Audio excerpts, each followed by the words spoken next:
Bonjour à tous et bienvenue dans cette vidéo où nous parcourons ensemble le polycopier du chapitre T2, thermochimie du second principe.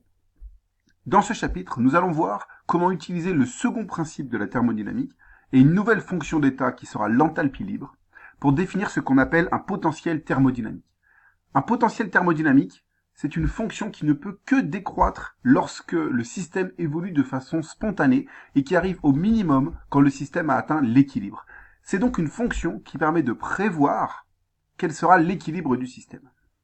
Donc c'est un chapitre assez théorique où on va apporter un certain nombre de notions, certaines que vous avez déjà vues en première année, d'autres qui vont être nouvelles. Et donc, nous allons voir dans cette vidéo uniquement la partie grand 1 et grand 2 qui amène un certain nombre de notions générales. Le reste, nous le verrons en cours.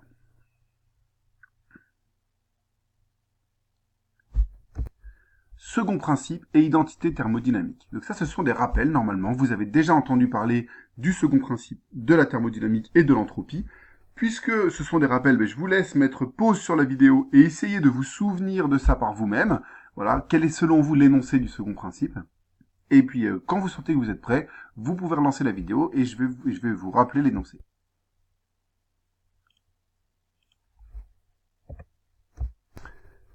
Pour tout système, il existe une entropie S qui est une fonction d'état extensive du système.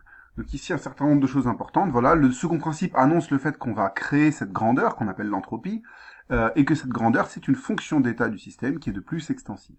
Et de plus, il dit, au cours d'une transformation d'un système fermé entre deux états A et B, la variation de l'entropie du système se décompose en deux termes, delta S égale S échangé plus S créé.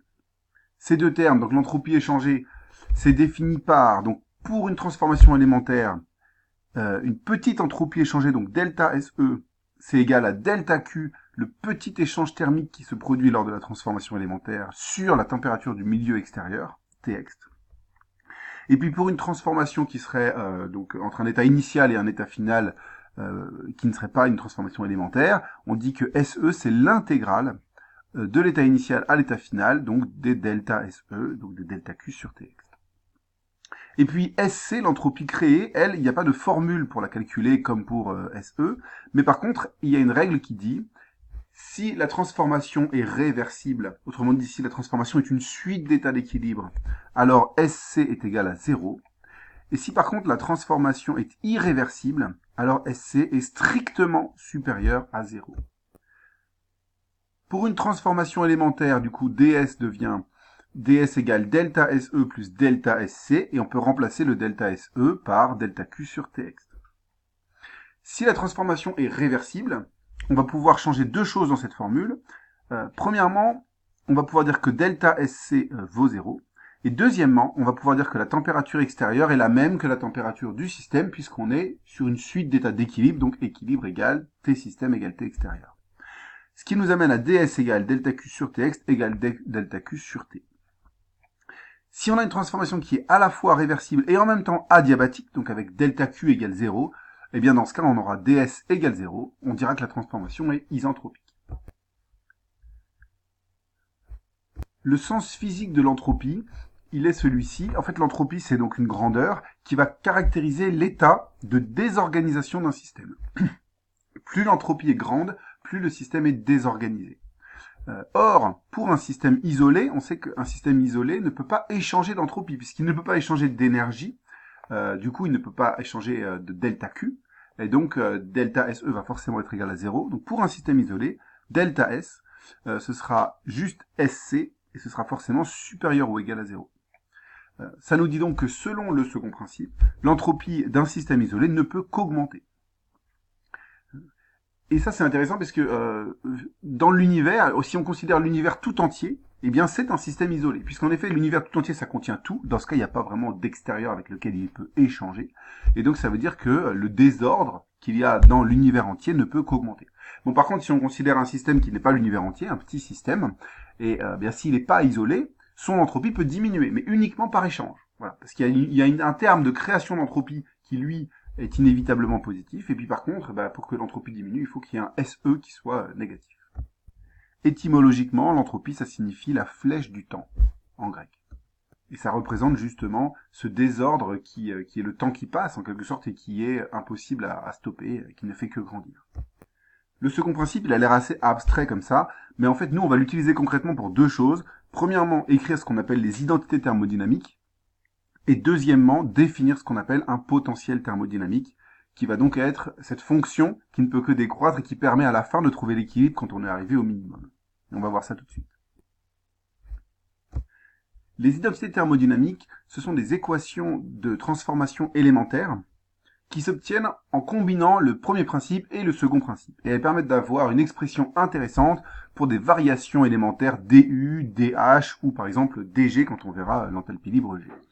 Alors voyons dans le cas de l'énergie interne U. Si j'écris le premier principe nous dit que du égale delta W plus delta Q pour une transformation élémentaire.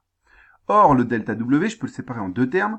Moins PDV, c'est le travail des forces de pression, plus delta W', le travail de toutes les autres forces, à part les forces de pression. Et puis il reste le delta Q. Maintenant, si j'exprime le second principe, ds égale delta SE plus delta SC, et delta SE s'exprime delta Q sur T extérieur. On voit que ce qui est commun à ces deux principes, c'est ce fameux terme delta Q. Autrement dit, si là dans le second principe j'isole delta Q ce sera T extérieur fois ds moins T extérieur fois delta SC. Et ensuite, si j'insère ce delta Q dans le premier principe, j'obtiens du égale T ext ds moins PDV plus delta W' moins T ext delta SC. Et ça, c'est la première identité thermodynamique dans le cas général. En général, les identités thermodynamiques, on les écrit pour des transformations réversibles, qui sont donc des successions d'équilibres, où seules les forces de pression travaillent. Alors, si on se met dans le cas d'une transformation réversible où seules les forces de pression travaillent, les termes qui s'en vont sont delta W', puisqu'il n'y a pas d'autre force que les forces de pression. Également, on peut remplacer T ext par T, puisqu'on est tout le temps à l'équilibre donc de température avec l'extérieur. Et puis delta SC vaut 0, puisqu'on est à l'équilibre, donc par définition, pas d'entropie créée. Ça nous amène à la première identité thermodynamique qui est du égale TdS moins PDV. Faut pas oublier que dans cette identité thermodynamique, il faut aussi connaître les deux autres termes qui ici valent 0 quand on est dans une situation réversible où seules les forces de pression travaillent, donc plus delta W' moins T delta SC.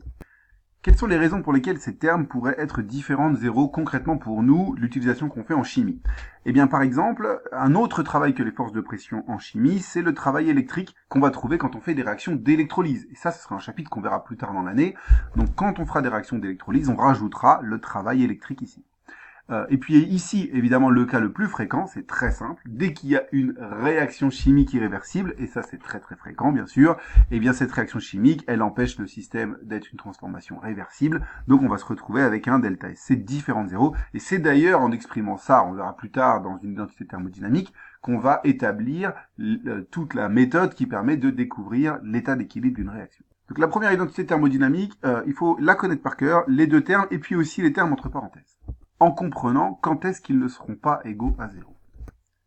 Une fois qu'on a exprimé cette première identité thermodynamique avec du, eh bien on peut faire de même pour dH. En effet, puisque H c'est U plus PV, on peut dire que dH c'est D de U plus PV, autrement dit du plus PDV plus VDP, si je distribue cette différentielle comme une fonction dérivée.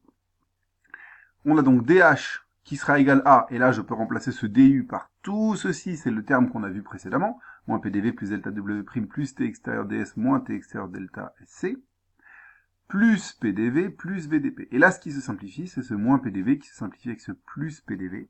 On se retrouve donc avec comme expression pour dH égale T extérieur ds plus VDP plus delta W' moins T extérieur delta SC. Et ça c'est la deuxième identité thermodynamique dans le cas général.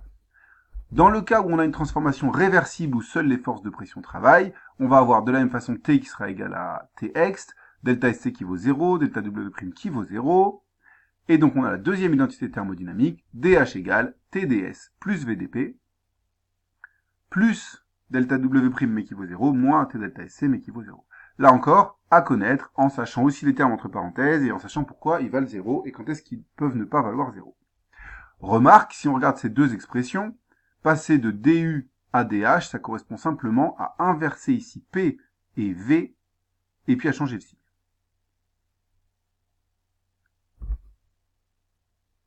Grand 2, l'enthalpie libre, potentiel thermodynamique. Revenons rapidement sur la notion de potentiel thermodynamique et même sur la notion de potentiel en général. Si je rappelle des bases de physique, si on considère une particule M qui se déplace sur un axe X et qui est soumise à une force conservative, donc c'est-à-dire qui dérive d'une énergie potentielle, vous avez vu en physique que la particule, dans ce cas, est en équilibre stable si l'énergie potentielle est minimale. Ici, on a la représentation, pour rappel, d'une courbe d'énergie potentielle, par exemple, pour une particule qui serait reliée à un ressort, avec la position d'équilibre stable ici qui serait pour x égale 0, ça c'est quand le ressort est à sa longueur à vide. Et puis on voit que donc il y a évolution spontanée si, quand la particule est dans un certain état, eh bien elle va avoir une évolution vers une diminution d'énergie potentielle, donc DEP inférieur à 0. Et puis elle atteint l'équilibre quand elle est au minimum, donc pour DEP égale 0. Eh bien ces deux critères, ils nous montrent que finalement une fonction de potentiel, c'est une fonction qui obéit à cette règle-là, elle ne peut que décroître, et quand on est au minimum du potentiel, c'est qu'on est à l'équilibre. Nous, on va essayer de faire pareil, mais cette fois avec des fonctions en thermodynamique et pas des fonctions en mécanique. Prenons l'exemple d'un système très simple. Prenons l'exemple d'un cas d'un système isolé, en se posant la question, y a-t-il, de façon analogue à la mécanique, une fonction qui spontanément ne peut que décroître dans le cas d'un système isolé? Eh bien, ce qu'on a vu avec le second principe, c'est que ds égale delta SE plus delta SC, que delta SE vaut 0 pour un système isolé, autrement dit que ds est forcément supérieur ou égal à 0. Autrement dit, l'entropie ne peut qu'augmenter. Puisqu'on cherche un potentiel thermodynamique qui serait une fonction qui ne peut que diminuer, alors plutôt que de prendre la fonction entropie, on n'a qu'à prendre la fonction moins S. Dans ces cas-là, on pourra dire que moins ds est forcément inférieur ou égal à 0. Dans le cas d'une évolution spontanée, on aura moins ds strictement inférieur à 0, et dans le cas d'un équilibre stable, ds égale 0. Autrement dit, on voit que pour un système isolé, la fonction moins s, elle a le rôle de potentiel thermodynamique, puisque c'est une fonction qui ne peut que décroître, et que quand elle arrive à son minimum, c'est l'équilibre. Si on arrivait à exprimer cette fonction, moins s, alors on pourrait trouver l'état d'équilibre du système isolé simplement en cherchant le minimum de cette fonction. Concrètement, en chimie, on étudie rarement des systèmes isolés. C'était uniquement une petite introduction pour voir un exemple simple de potentiel thermodynamique. En général, les systèmes qu'on étudie, ils sont fermés. On peut imaginer un réacteur chimique qui est fermé, il ne peut pas échanger de matière avec l'extérieur, mais par contre, évidemment, il peut échanger de l'énergie avec l'extérieur. Et souvent, la plupart des systèmes qu'on étudie en chimie, ils sont quand même assez spécifiques. La plupart du temps, on étudie des transformations qui sont monobares et monothermes, où seules les forces de pression travaillent. À quoi correspondent concrètement ces systèmes? Très simplement, à une réaction chimique qui se passerait par exemple dans un bécher ouvert. Voilà. Dans un bécher ouvert, la réaction qui serait par exemple une réaction en phase liquide, elle n'échange pas de matière avec l'extérieur. Elle est en contact avec l'air qui a une température constante et a une pression constante. Donc c'est bien une réaction qui est monobare, monotherme. Et puis on ne va pas ajouter de travail supplémentaire à part celui des forces de pression. On est exactement dans un exemple très simple de réaction chimique et qui correspond à ce cas bien spécifique. Eh bien, il se trouve que dans ce cas très particulier, on va voir qu'il existe une fonction d'état qui a le rôle de potentiel thermodynamique. Et cette fonction d'état, on va l'appeler l'enthalpie libre, G.